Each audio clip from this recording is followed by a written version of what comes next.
নমস্কার বন্ধুরা, শ্রাবন্তীর ছোট রান্নাঘরে সকলকে স্বাগত জানাই। আজকে আমার রেসিপি হচ্ছে সর্ষে পোস্ত দিয়ে লাউয়ের খোসার চচ্চড়ি। দারুণ লাগে খেতে। চলো কিভাবে করছি। কড়াই সর্ষের তেলের মধ্যে কালো জিরে ফোড়ন দিয়ে আমি লাউয়ের খোসাগুলো কেটে রেখেছিলাম সেটা দিয়ে দিলাম একটু নুন, আর দিয়ে দেবো হচ্ছে অল্প পরিমাণে একটুখানি চিনি। তোমরা চিনি নাও দিতে পারো, কিন্তু একটু দিলে ভালোই লাগে। তারপরে যে সর্ষে আর পোস্তটা বেটে রেখেছিলাম সেটা দিয়ে খুব ভালো করে কিন্তু নাড়িয়ে চাড়িয়ে এটাকে মেশাতে হবে, যাতে প্রত্যেকটা খোসার গায়ে মশলাটা খুব ভালো করে কিন্তু মিশে যায়। এবার এর মধ্যে দিয়ে দেব একটুখানি হলুদ একটু সামান্য পরিমাণেই দেবে, খুব বেশি দেওয়ার দরকার নেই।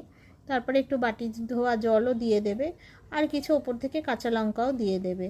দিয়ে নাড়িয়ে চাড়িয়ে একটু চাপা দিয়ে দেবে, যাতে ভাপে ভাপে লাউয়ের খোসাটা খুব ভালো করে যাতে সেদ্ধ হয়ে যায়। দেখো চাপাটা খুলে লাউয়ের খোসাটা খুব ভালো করে সেদ্ধও হয়ে গেছে। আর একটুখানি ভালো করে মিশিয়ে নেবে। অনেকটা দেখো শুকনো শুকনো হয়ে গেছে। এটা কিন্তু খুব ঝোল হলে কিন্তু ভালো লাগে না, একটু শুকনো শুকনো হলেই ভালো লাগে। এইবার রান্নাটা হয়ে গেছে। এবার ওপর থেকে একটুখানি কাঁচা সর্ষের তেল দিয়ে দেবে, তাহলে কিন্তু খুবই ভালো হয় এটা খেতে।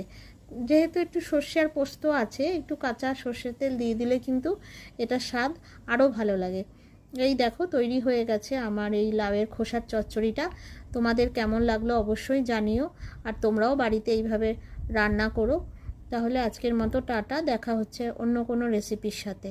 ভালো লাগলে একটা লাইক, কমেন্ট আর শেয়ার করে দিও।